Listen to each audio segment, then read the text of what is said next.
दोस्तों आज की इस वीडियो में जानेंगे हम एक हैकर के बारे में। यदि स्टोरी आपको पसंद आती है तो चैनल को सब्सक्राइब जरूर करें। तो चलिए बढ़ते हैं कहानी की ओर।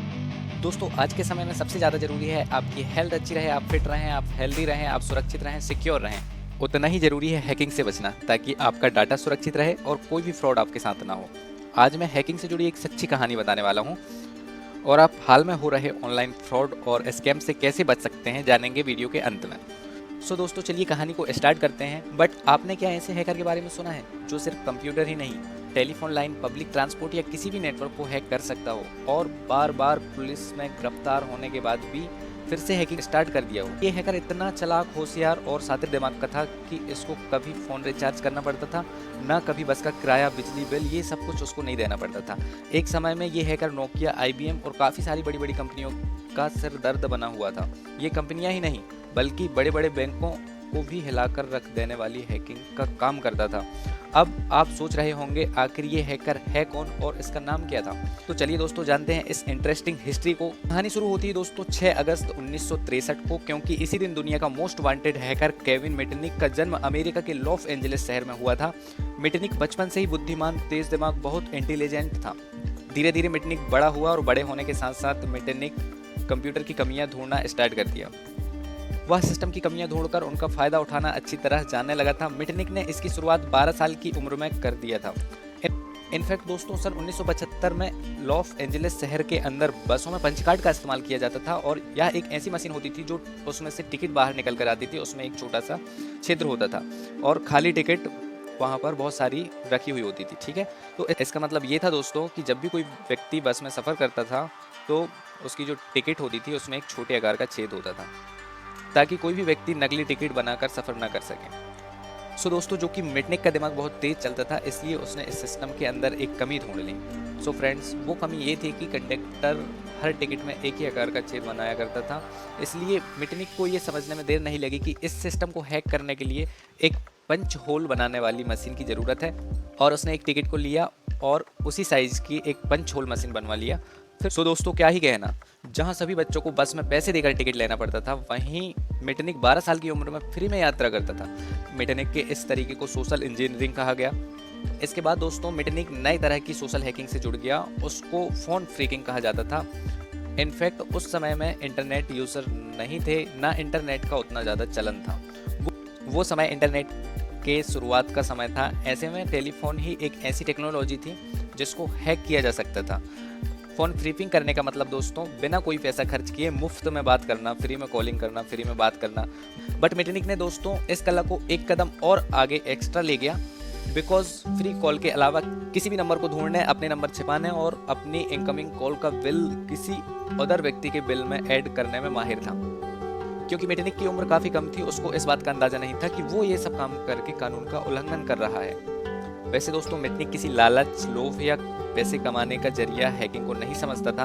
अपने मजे और फन मस्ती करने के लिए वो ये सब काम करता था। मिटनिक अपने दोस्त लुइस के साथ मिलकर MC Donald's drive through speaker company को हैक किया था, जिसकी मदद से दोस्तों वो अपनी कार में बैठे बैठे MC डोनाल्ड्स कंपनी के सामने खड़े वाहनों को किसी भी प्रकार के संदेश दे सकता था। इस काम के लिए मॉडिफाइड 2-वे रेडियो इस्तेमाल किया गया था। दोस्तों मिटनिक बेहद तेज दिमाग वाला था। उस समय ज़्यादा कंप्यूटर भी नहीं हुआ करते थे। सवाल यह है कि मिटनिक ने ये सब सीखा कहाँ से था। तो हम बात करते हैं उस समय की जब मिटनिक स्कूल में पढ़ा करता था। उस टाइम हुआ ये था कि जेम्स मुरोई हाई स्कूल में मिटनिक को रेडियो ऑपरेटर बना दिया गया था, क्योंकि मिटनिक का दिमाग बहुत तेज था। इसलिए रेडियो रूम्स के अंदर उसको ये समझने में देरी नहीं लगती थी कि इलेक्ट्रॉनिक वेवलेंथ और सिग्नल किस तरह काम करते हैं। इसके अलावा उसको कंप्यूटर सॉफ्टवेयर सिस्टम सीखने को मिला, जबकि उस समय बहुत कम लोगों को इसकी जानकारी होती थी। जैसे जैसे टेक्नोलॉजी एडवांस होती गई दोस्तों, वैसे वैसे ही मिटनिक की हैकिंग स्किल्स और भी बढ़ गई। दोस्तों 1979 में जब उसकी उम्र 16 साल की थी, तब मिटनिक पहली बार किसी कंप्यूटर नेटवर्क में घुसा था। ये computer network digital equipment corporation नाम की एक कंपनी का था। मिटनिक अपने दिमाग का इस्तेमाल करके बड़े आसानी से इनके सिस्टम में जाकर के सॉफ्टवेयर को हैक कर लिया करता था। बट मिटनिक को इस बात का अंदाजा बिल्कुल भी नहीं था कि ये उसके द्वारा किया गया बहुत बड़ा अपराध है, जिसकी सजा अंजाम उसको आगे चल करके भुगतना पड़ सकता है। मिटनिक सन 1981 में अपने दोस्त लुइस के साथ मिलकर पैसिफिक बेल फोन कंपनी के एक main frame Cosmos computer system को हैक किया था। मिटनिक एक बार इस फ्रेम में घुस जाता था तो कॉलिंग नंबर से संबंधित सभी प्रकार की जानकारियां, जैसे किसी भी फ़ोन नंबर को कहीं से भी फॉरवर्ड करना, किसी भी नंबर को किसी भी पर्टिकुलर नंबर पर कॉल करने से ब्लॉक कर सकता था। उस समय मिटनिक की वजह से ही कंपनी में बहुत ज़्यादा प्रॉब्लम कंप्लेंट्स आना शुरू हो गई थी, लेकिन उस समय के लोगों को लगता था कि ये टेक्निकल एरर है, ऐसे ही ठीक हो जाएगा और टाल दिया जाता था।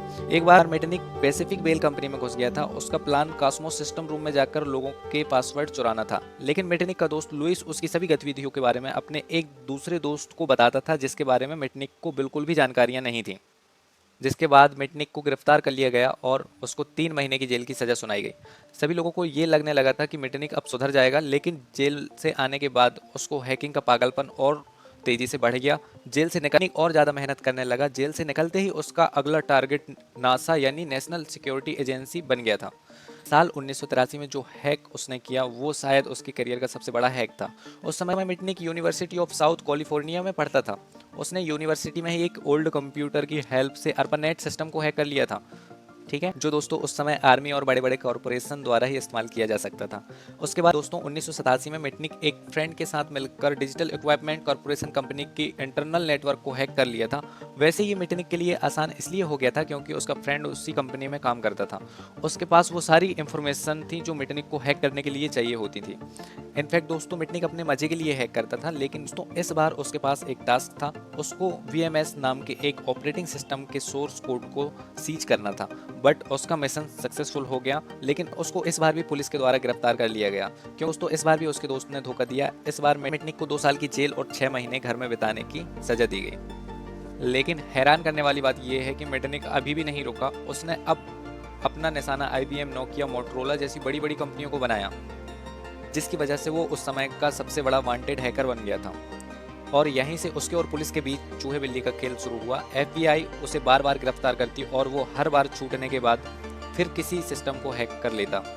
कई साल FBI से छिपने और उन्हें बेवकूफ़ बनाने के बाद आखिरकार 1995 में जब उसको गिरफ्तार किया गया तो उस पर सरकारी कंप्यूटर को हैक करने, डेटा चुराने, इस तरह के 30 गंभीर आरोप लगाए गए, जिसके लिए मिटनिक को 5 साल की सजा सुनाई गई और 21 जनवरी 2000 को उसको जेल से रिहा किया गया। मिटनिक जेल से वापस आने के बाद मिटनिक वापस से हैक के काम को शुरू कर सकता था, लेकिन उसने इस बार अपने टैलेंट को सही इस्तेमाल किया और निर्णय लिया कि वो FBI के साथ मिलकर के काम करेगा। दोस्तों FBI का मतलब होता है फेडरल ब्यूरो ऑफ इन्वेस्टिगेशन, ठीक है, क्योंकि मिटनिक ने कभी लालच में या किसी को बर्बाद करने के लिए हैकिंग नहीं किया था और ना उसकी मेंटालिटी ये थी कि किसी को नुकसान पहुंचाना है या किसी का पैसा लूटना है, ठीक है। मिटनिक एक सिक्योरिटी कंसल्टिंग पब्लिक स्पीकर और एक लेखक भी है और साथ ही अपनी खुद की केविन मिटनिक सिक्योरिटी कंसल्टिंग चलाते हैं।